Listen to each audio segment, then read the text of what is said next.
यह एक छोटा सा डॉक्यूमेंट्री है जो खेतौरी राजाओं पर आधारित है, जिसे कुछ गैजेटियर द्वारा लिया गया है और यहाँ पर दिए गए चित्र काल्पनिक हैं। संथाल परगना उपखंड में लगभग 20 वर्ग मील क्षेत्रफल वाला बारकोप, जो गोड्डा के दक्षिण और पटसुंदा आज का महागमा के उत्तर के बीच स्थित है। ऐसा कहा जाता है कि इस गांव का नाम, जिसमें 12 प्राचीन कुएं थे, अर्थात 12 कूप, इसीलिए इसे बारकोप कहा जाता था। बारकोप की जागीर पहले नट राजाओं के पास थी।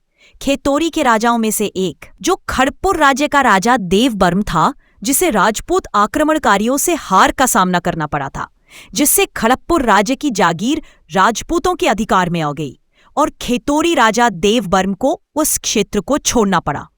इसी देवबर्म के परिवार के वंशज में से मुगल बादशाह अकबर के शासनकाल के दौरान उसके साथ मिलकर बारकोप के नट राजा पर चढ़ाई की, जिसमें नट राजाओं को हार का सामना करना पड़ा। इस तरह बारकोप, जिसका जागीर पहले नट राजाओं के पास था, लेकिन अकबर के शासनकाल में खेतौरी परिवार के अधिकार में आ गई। औरंगजेब के समय सन 1687 में यह जागीर 2 वंशजों में बंट गई।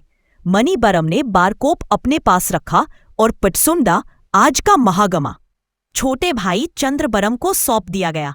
स्थायी बंदोबस्त के समय बारकोप के स्वामी उजितबर्म थे, जिनकी पत्नी लीलावती और भूलनवती थी।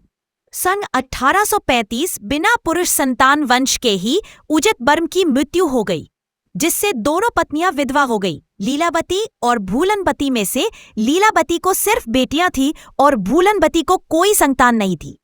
लीलावती की मृत्यु के बाद भूलनवती ने सन 1875 में पटसुंदा परिवार के चंददयाल बर्म को गोद ले लिया। कुछ ही समय बाद भूलनवती की भी मृत्यु हो गई। लीलावती की बेटी, जिनका विवाह हणवे परिवार में हुआ था, उनके बेटों ने गोद लेने की वैधता पर विवाद किया और लीलावती की बेटी के बेटों ने बारकोप की जागीर प्राप्त किया और बाद में संपत्ति कोर्ट ऑफ वार्ड्स के अधीन आ गई। ब्रिटिश सरकार के दौरान ब्रिटिश आयुक्त बार्लो द्वारा एक समझौता किया गया, जिसके अनुसार स्वामित्व का अधिकार प्रतिद्वंद्वी दावेदारों के बीच विभाजित कर दिया गया। ब्रिटिश सरकार द्वारा संपत्ति पर ऋण 12 आना 7 गंडास और 2 करा के ब्याज का बोझ था। बाद में 16 आना और 8 आना को लेकर बारकोप और पटसुंदा द्वारा ब्रिटिश कोर्ट में केस चल रहा था। सन 1904 ब्रिटिश जजमेंट के अनुसार बारकोप और पटसुंदा को अपना अपना मालिकाना हक मिला। 3 आने और 12 गंडास के मूल मालिक बारकोप के शशिभूषण सिंह और अन्य के पास थी।